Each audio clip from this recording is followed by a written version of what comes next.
A keď o tom hovorím, a hovorím o tom z toho odborného hľadiska, ja ho nemôžem pomenovať inak, len tak, ako ja ho pomenujem národ. Keď ty chceš hovoriť o cigánoch, tak budeš vymýšľať aké slovíčka? Budeš hovoriť Marťania? No budeš hovoriť, že cigáni. Veď za to dneska prenasledujú tých chlapcov od Kotlebu. O kom majú hovoriť, ak sú tu neprispôsobiví cigáni? Oni nehovoria, že všetci sú neprispôsobiví. Veď oni hovoria, že niektorí z nich sú neprispôsobiví. A nevedia konkrétne prstom ukázať, že aha, tento, lebo však to by museli za každým ísť, ale v tej hovorovej reči, ak chcú poukázať na problém, teda vyjadriť svoj názor, ako si povedal, tak musia použiť to slovo. Je trestné hovoriť cigán? No je kodifikované to slovo v slovenskom jazyku. Tak majú vymýšľať iné? Lebo nechcel by som zájsť do... Jasné, ale ja to zase len kvôli tomu hovorím, že ja keď som pomenovával problém, tak som pomenovával národ, od ktorého to vzišlo, ktorý bol toho pôvodcom, teda Židia. Nie s úmyslom, aby na nich niekto spáchal genocídu. Nie s úmyslom, že ich súdim. Veď oni trpia tým ešte viac a najviac zo všetkých národov trpia. Dokonca boli vyvolení, z duchovného hľadiska boli naozaj vyvolení, aby pôsobili to zlo. A to hovorí Jeremiáš. No, neviem, či tam budem zverejňovať. To hovorí Jeremiáš. To sa divne. Áno, oni sú vyvolení a nie Bohom. Nie Bohom. Jehova je Satan. Ja to hovorím verejne. Jehova je Satan. A je to zlo, ktoré riadi práve ich si vyvolil, aby to zlo aplikovali na tejto planéte. A oni ho aj aplikujú.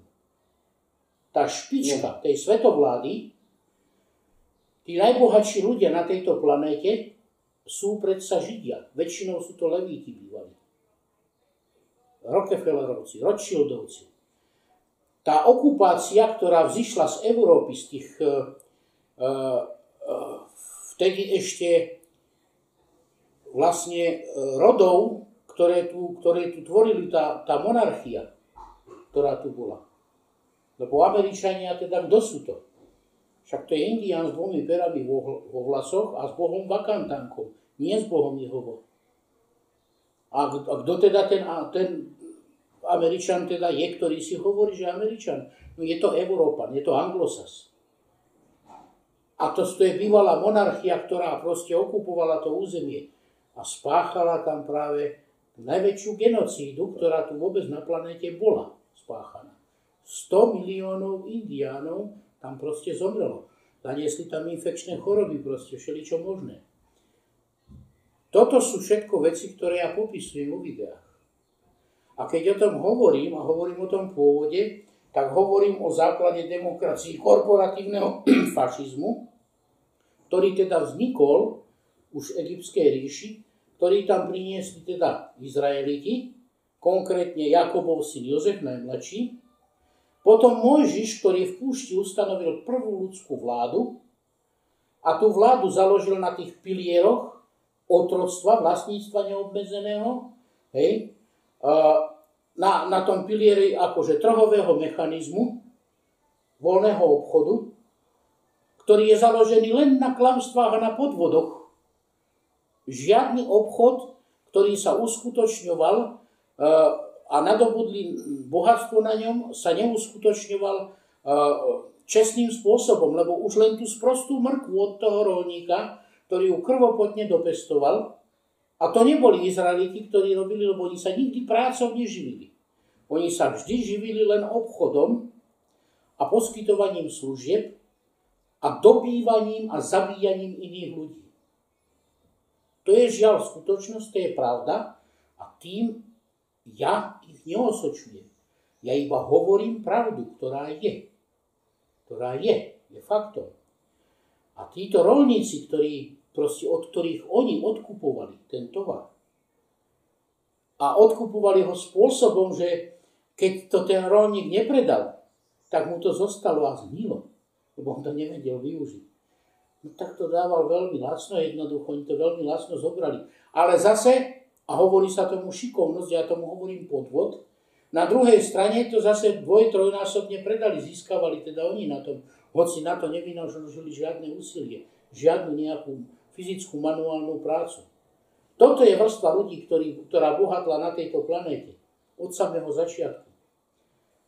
Takýmto spôsobom proste sa vytváral ten trh, ten voľný obchod, ktorý funguje doteraz. O čom to je? To je všetko o podvodoch. To je všetko o klamstvách. Čo my dneska dovážame? Kto to vyrába a ako? Hej? A akým spôsobom sa to predáva, že nám to už doslova vnúcu. My keď to nezoberieme, umreme hladom, lebo už nám zakázali pestovať. My už si nemôžeme dopestovať nič. Vlastne nás natoľko izolovali a zneslobodili a dostali do takého stavu, aby sme boli na nich závislí. Veď to je ten systém. A toto je ten systém demokracie. Toto je ten základ kapitalizmu a kapitálu. A ja hovorím o jeho základoch. Ešte v minulosti. Až do súčasnosti. A rozkladám ho. Celú tú funkčnosť v rámci štátnej správy, samosprávy, činnosť polície, činnosť tajných služieb, činnosť úradníkov. A aj samotného systému volieb. Volieb ako takých, veď to je najväčšie klamstvo, aké kedy vôbec vymysleli, na to, aby si mal pocit, že niečo riadiš. Aj v skutočnosti ty neriadiš nič, iba plníš presne to, čo oni ti nalinkovali. A ty sa toho zúčastňuješ, ale máš pocit, že ty niečo diriguješ a riadiš a máš falošnú predstavu slobody. Ty vôbec nie si slobodný, si otrok a dokonca ani o tom nevieš. Až v takomto stave sa nachádza ľudstvo. A nachádza sa v tom stave od tej doby, od ktorej hovorím. A ja som si dovolil proste konkrétne veci konkretizovať a pomenovávať. A keď som teda hovoril vo videu, za ktoré som obvinený zo spáchania trestného činu hanobenia rasy, národa a presvedčenia, tak ja som tam aj povedal, že to robím len nie kvôli tomu, aby som hanobil, ale pomenovávam národ. Pomenovávam pôvod toho, čo popisujem, kde to má svoje jadro. A vydávam svoje bádateľské a vedecké poznatky z tej oblasti. Že sú to bádateľské a vedecké poznatky, ktoré sa dotýkajú veľa váženej a veľa ctenej cirkvi. No ja za to nemôžem, že sa dotýkajú, že cirkev je presne tá, ktorá sa podieľa na klamstve a ovládaní celého sveta. Ja za to nemôžem. Ja to iba odhalujem. A vyjadrujem svoj názor. A dokladám ho faktami a dôkazmi. Spravil som video, negramotný cigán odhaluje 10 000 rokov staré pravdy. To video nevidelo veľa ľudí, je to možno 150 000 ľudí. Keby to bolo video, ktoré videlo miliarda ľudí z tých 7 miliard, ktoré tu sú, a to by sa ich tak dotklo, hej, lebo predsa miliarda ľudí, keď vidí nejaké video, tak to už je nejaká sila. V dnešnej dobe, keď 12 miliónov má sledovanosť nejaké video, tak je z neho už milionár, ten, kto to video spravil. Možno nie, ale teda nejaké peniažky nech má, nie o to nešlo, ani nejde. Ale tých 140 alebo 150 000 ľudí, čo to videlo, by nemal byť dôvod, aby som proste ja išiel do base.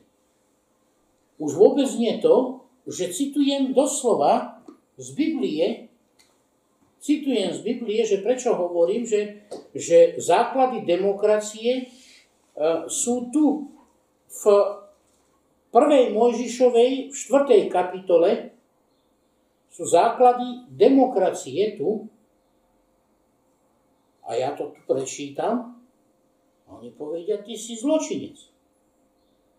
Ty musíš ísť do base. Toto pritom číta, miliardy ľudí to už číta. Každý, kto to prečíta, by mal ísť do base. Ja som to prečítal, nikto není v base, ale mňa idú stačiť do base. Jedna vec. Druhá vec. Video, kde som pomenoval, že prezident Kiska je fašista. Tvrdí cigán, čo nie cigáni. No áno.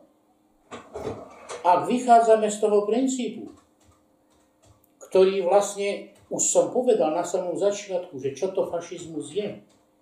Že fašizmus to nie je len Hitler s fúzikami a hákový kríž, alebo nejakí skinheadi, alebo kotlebovci, ktorí teda nosia dvojkríž a vyznávajú Tisa.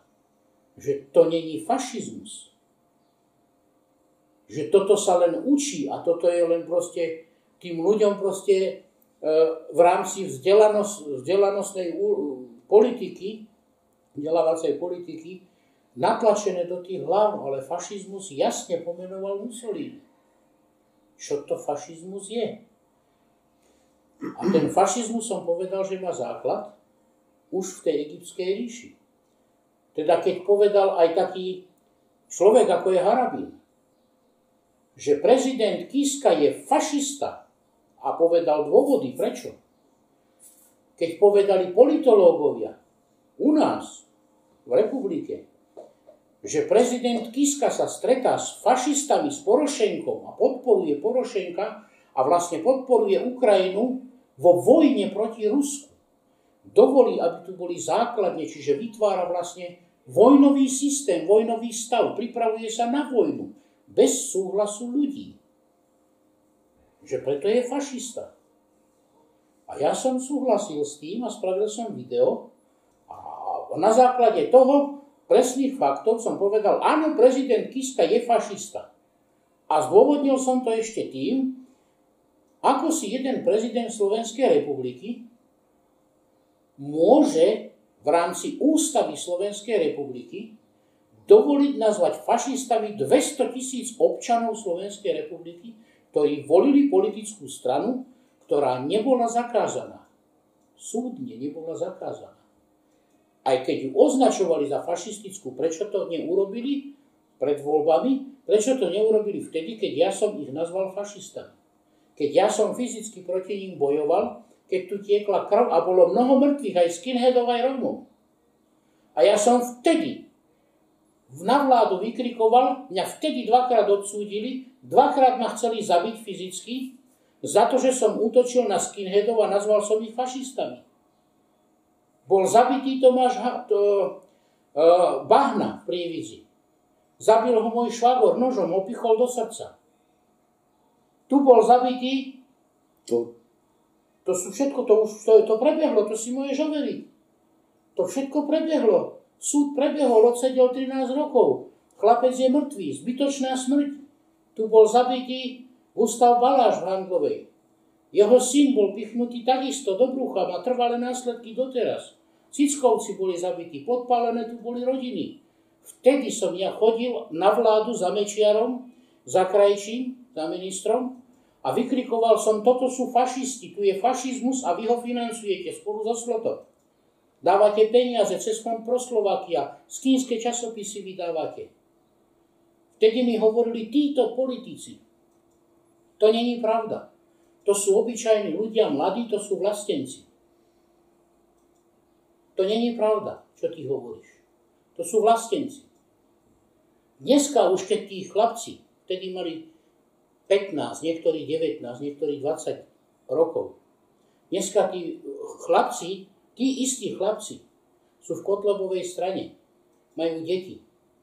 A odrazu sú z nich fašisti, keď sa postavili nie proti cigánovi, ale proti politikom. A ja som medzi nimi. Ja som išiel ako cigán a povedal som si, ja zabíjať nebudem. Ten hlas, o ktorom som hovoril. Tuto. Ten mne povedal, ty chceš zabíjať? Ty chceš zabíjať? Však ty si povedal, že toto je tvoja vlast. Ty si národový vlastenec. Však ty si udal tých, čo rozkradajú majetok v socialistickom vlastníctve. Papalášov si udal. Ty ideš proti svojim cigánskym súkmeňovcom a ukazuješ im, ako zle žijú. Aj vlastnej rodine, aj otcom. S otcom si sa pohádal. Že zle vychováva svoje deti. A ty ideš týchto zabíjať? ako zabíjanie je tvoja priorita? Nebudeš to robiť. A som povedal, že nie, nebudem to robiť. A ja som 300 vyzbrojených cigánov viedol do boja proti skinheadom tu v Prievidzi. Sú o tom videá, len sú zakázané, nesmú sa púšťať. Nesmú sa púšťať. Vlastní ich aj Prievická televízia a vlastní ich aj televízia Slovenská. Sú tu siví svedkovia, novinári, ktorí tam boli prítomní. Medzi nimi sú aj takí ľudia, ktorí ešte dneska pôsobia aj na úrade vlády, aj kade-tade, v 3. sektore, ktorí sú toho svedkami. Tu Laco Ďurkovič je jeden z nich. Rizman je druhý z nich. Sú tu svedkovia a novinári, ktorí to všetko videli. Takže ja viem, čo hovorím.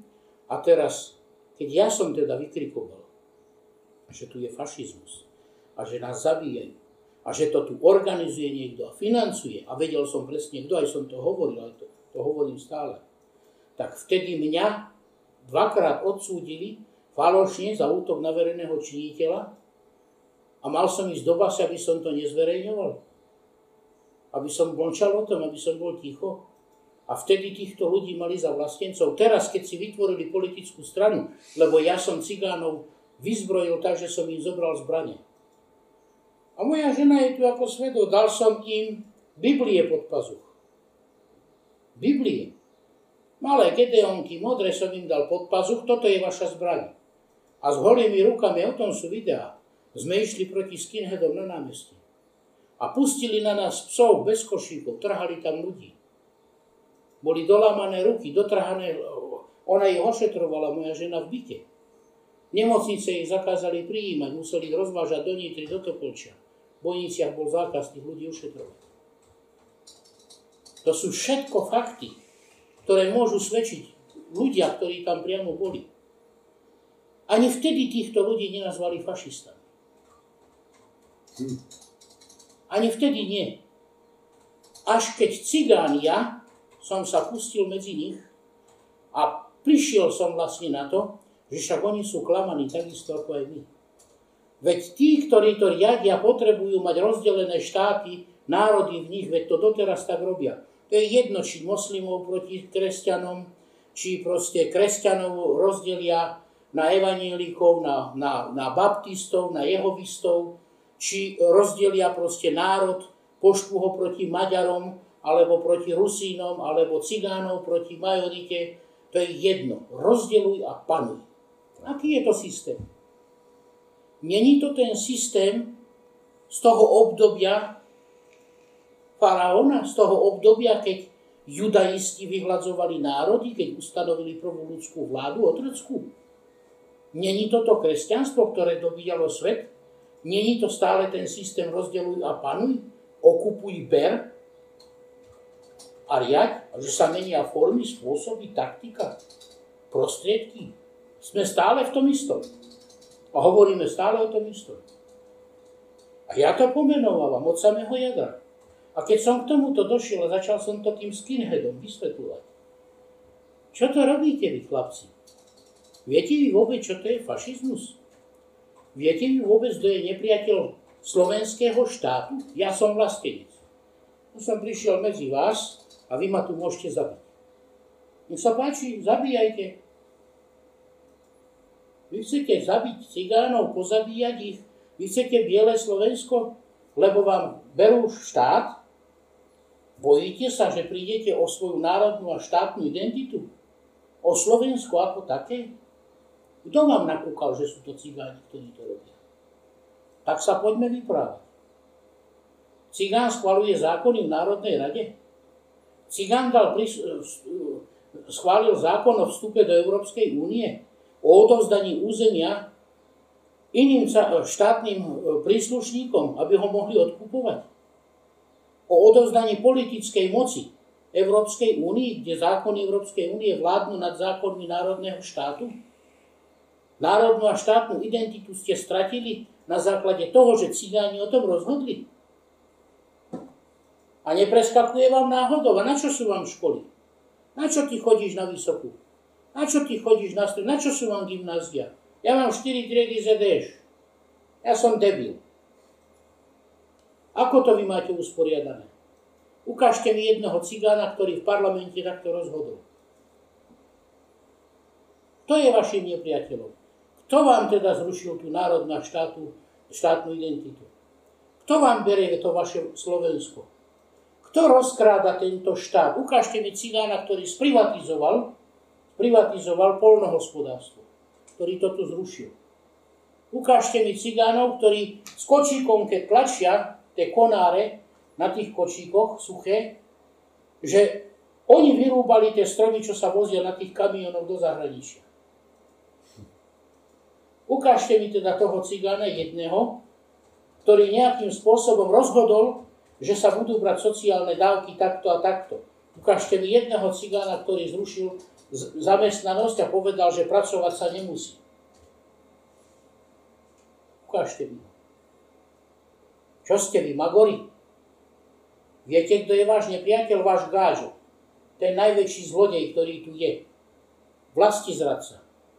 Ktorý nedbá na to, že či je on Slovák, alebo kto je, ktorý vás predal. Aj s vašimi predkami, prapredkami, so všetkým.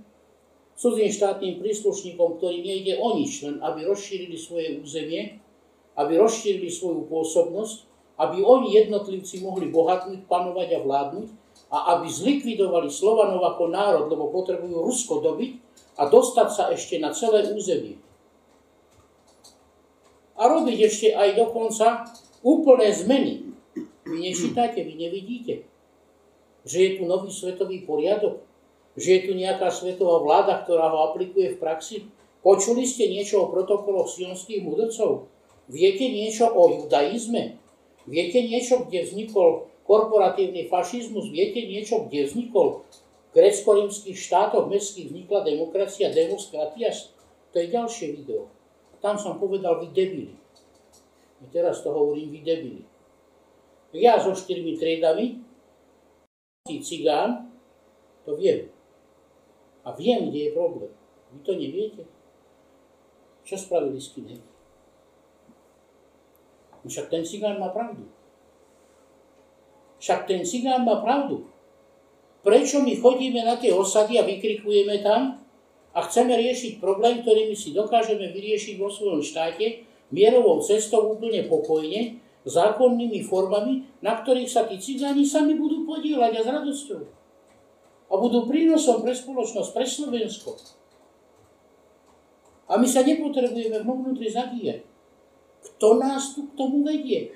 V médiách počúvame, ako tí cigáni, všetko rozkradli, všetko neprispôsobiví sú. A my to žereme, my to chceme. Ale že tu máme zlodejov, že tu proste politici rozkrádajú, že politici odovzdali túto moc a že oni to všetko takto zle riadia vo svoj prospech a prospech niekoho iného. Počuli ste to niekedy v médiách? Čítali ste to niekedy? Videli ste to v televíziách? Kto vlastní tú Jojku? Kto vlastní tú Markízu? Kto vlastní tie televízie? Kto robí tie programy? Kto im to diktuje? Kto to má pod kontrolou? Odkiaľ to ide následne od štátu cez Európsku úniu až do Ameriky, až proste do tej anglo-americkej ríše, ktorá to tu vlastne všetko riadi. To je 7 ľudí proste, ktorí majú ďalších 500 politikov na celom svete a dirigujú to.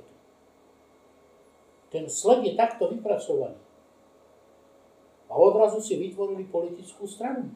Slovenská pospolitosť. Ja som bol pri tom. Ja som im to radil. My sa nebudeme medzi sebou byť. My neskočíme na lep. My chceme zachrániť svoje národné štáty. My chceme zachrániť svoje územie. My chceme pracovať. My chceme mať zabezpečenú poľnohospodárskú výrobu a sebestačnosť. My chceme mať priemysel. My sme tvorcovia. My chceme tvoriť. Cigáni musia robiť. Musia si na seba zarobiť.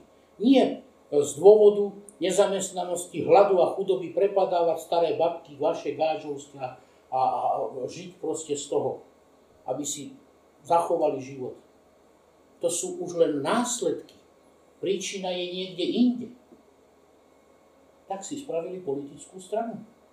A čo spravili tí politici? ktorých som ja 5-10 rokov predtým navádzal a nabádal, že toto sú fašisti, že nás zabíjajú cigánov a že vy ich platíte, tak vtedy mi hovorili, že to sú vlastenci.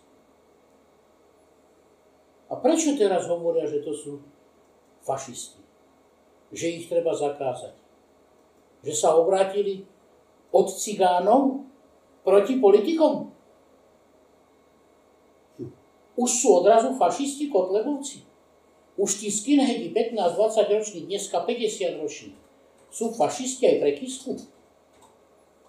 Už to nie sú plnohodnotní právoplatní občania a voliči, ktorí slobodne vo voľbách zvolili politickú stranu, ktorá si do programu dala a označila, že všetci politici, ktorí sa podieľajú na zničení Slovenska, sú vlastne vlastizradcovia a sú fašisti.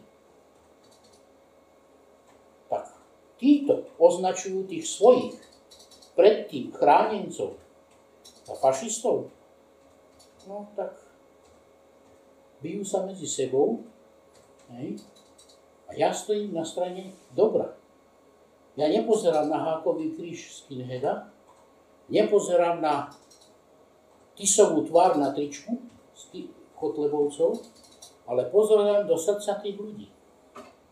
A v srdci tých ľudí vidím vlastenectvo, vidím strach o svoj národ, vidím strach o stratu svojej štátnej a národnej identity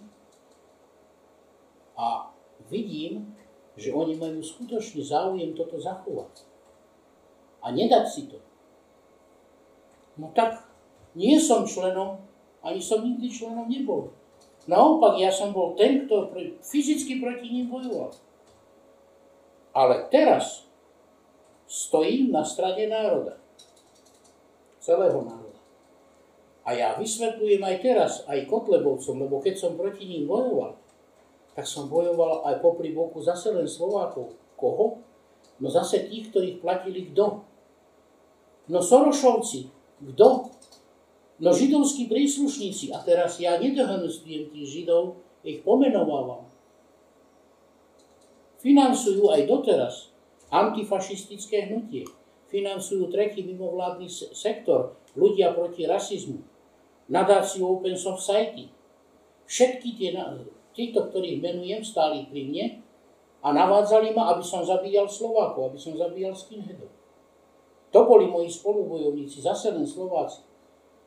A nikomu nevadilo, že ich financujú, že aj mňa podporujú a ideme proti Slovákom skinheadov. A ja teraz vysvetľujem aj im. Ste manipulovaní. Niekto potrebuje, aby sme sa tu medzi sebou bili. Niekto potrebuje, aby vy ste vytvorili a vytvárali politiku, ktorá vyhovuje Európskej únie, vyhovuje Amerike, vyhovuje korporatívnemu fašizmu a na druhej strane už tu nepotrebuje tých, ktorí sú v opozícii a prišli na to. A teraz sa ale byte vy medzi sebou, lebo my sa tam pozeráme a my to dirigujeme a riadíme. A pritom si vytvárame my tých a ustanovujeme tých, aby sme udržali svoju moc. Koho? No Kisku, prezidenta podporujeme, Radičovú, Bútoru a spol, a k ním teda priradíme nejaké mediálne hviezdy ako Kramár a spol a využijeme hlúpych a mladých študentov, ktorí sú na gymnáziách a stredných školách, aby to oni odštartovali a my v pozadí to dirigovali a tí hora oligarchovia to financovali a poštveme opozíciu, ktorú potrebujeme, lebo ona sa hrabe na tie korytá, kde je Fico, by mohli lepšie kradnúť. A nech sa medzi sebou bijú a nasadíme medzi tým novú vládu, ktorú si vytvoríme v pozadí a z Biháriová aj spol tam vytvoria proste podpisy, vytvoria politický blok, ktorý v budúcnosti preberie zase vládu, preberie moc a ideme zase panovať a vládnuť ďalej. V domnení, že slovenský národ rozhodol na ulici, rozhodol sám, rozhodol slobodne a všetko je to v rámci demokratických pravidel. A ja hovorím klamstvo, podvod, balamútenie.